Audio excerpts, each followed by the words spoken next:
Nandito ako sa Quezon Province para tapusin na ang sasakyan na ginagawa ko.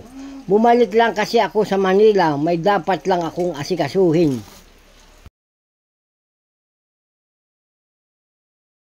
Matagal ito hindi nakatakbo. Stuck ito. Kaya dapat buksan natin ang mga preno at linisin ang mga wheel cylinder nito para masigurado natin ang preno ng sasakyan bago tumakbo at bago dalhin sa Maynila. Kaya kailangan nasa kondisyon na yan. Tatapusin na natin ito sasakyan kasi dadalhin na nga ng Maynila. O kumpleto ang mga pagkakabit ng piston ring. Kailangan kasi pagkakabit ng piston ring, kailangan tama. Ito mahalaga kasi ito hindi basta ikinakabit yan. Kasi alam nyo, magkakausok ang makina nyo kahit bagong palit kayo ng piston ring. Magkakausok kung hindi tama ang inyong arrangement ng piston ring. Ituturo ko yan sa inyo. Bago natin ikasayan dito, kakasa natin yung makina ito.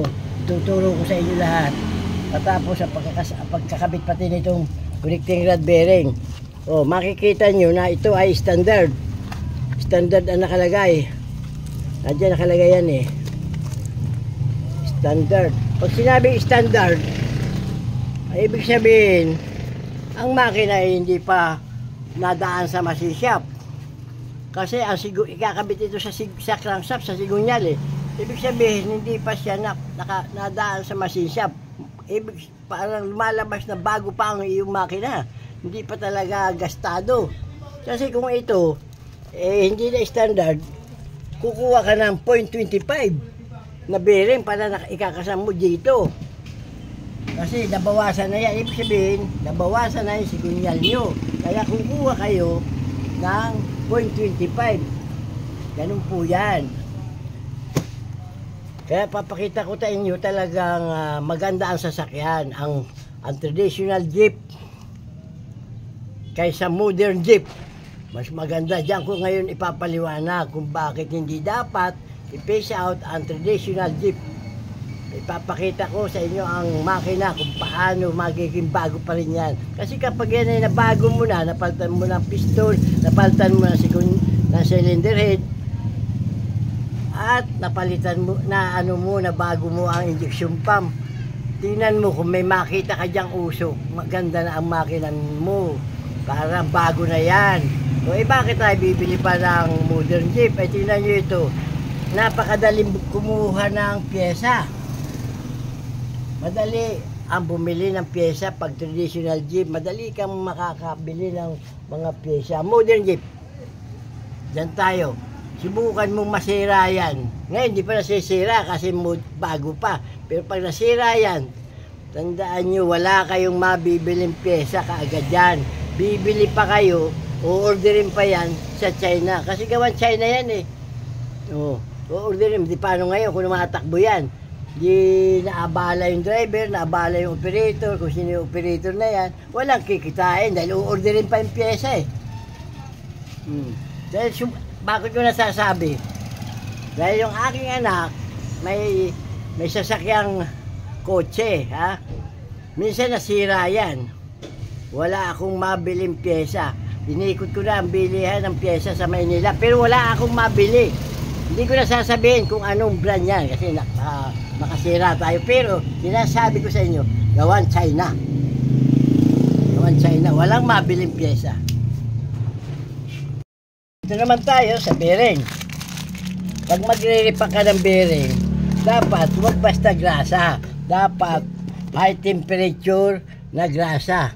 May kamahalan nito pero hindi bali na. Basta hindi agad masira ang inyong pyesa. Kasi bakit? High temperature. Kasi pag natakbo, siyempre nag-iinit yan. Ay kung normal na grasa lang, ang binili nyo, ordinary lang, dahil sa init, matutuyo yung grasa. Madaling matuyo. Hindi mo nalalaman, wala nang grasa. Kaya nasira ang inyong pyesa. Kaya ang dapat, sinasuggest ko na sa inyo, itong high temperature na grasa ang bibili nyo kapag bearing ang nilalagyan nyo. At mga kasukasuan ng jeep nyo, kailangan high temperature na grasa. Hindi ordinaryong grasa lang ha. High temperature na grasa para hindi agad matuyo yung grasa. At tumagal ang inyong mga pyesa ng sasakyan. Tumagal, hindi agad masira. So, ganun lang at magsisimula na tayo ng paggagawa. Ayan na, tanggal na ang mga gulong ng sasakyan para malinis natin ang lahat ng kailangan linisin at ikondisyon natin ang preno. Dahil una sa lahat, mahalaga ang kondisyon ng preno dahil dyan tayo maaksidente. Kaya yan ang inuuna natin gawain. Ikondisyon ang mga preno at linisin ang mga wheel cylinder. Ayan yung mga wheel hub. Ito yung mga gulong na ng 4 na gulong. Yan, nakatanggal na. Ayan pa yung dalawa. Ayan pa yung dalawa. Ayan yung dalawang gulong, nakatanggal na. Ito yung sasakyan, wala nang gulong, pero naka-jack lang yan. At nilagyan ng mga kahoy para hindi yung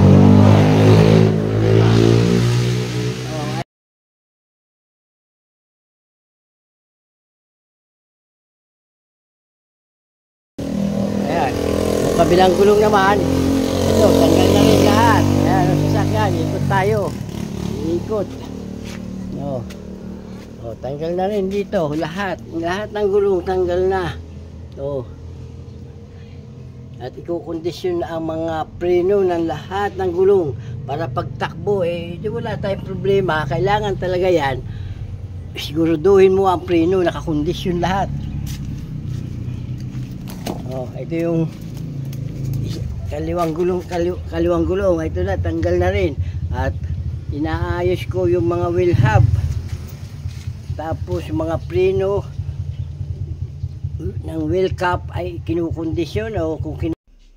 Kung kailangan palitan ng rubber wheel cap, ay papalitan lahat ng bagong rubber wheel cap.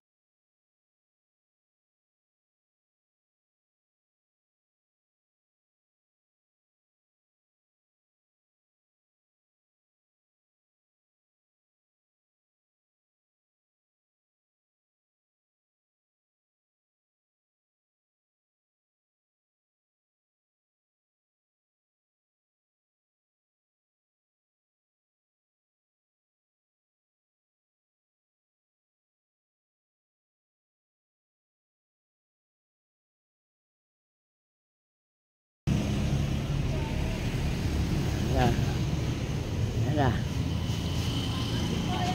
Mga gulong, ayan mga tanggal na, wala na yung gulong dahil kinukondisyon natin ang talagang ang mga preno.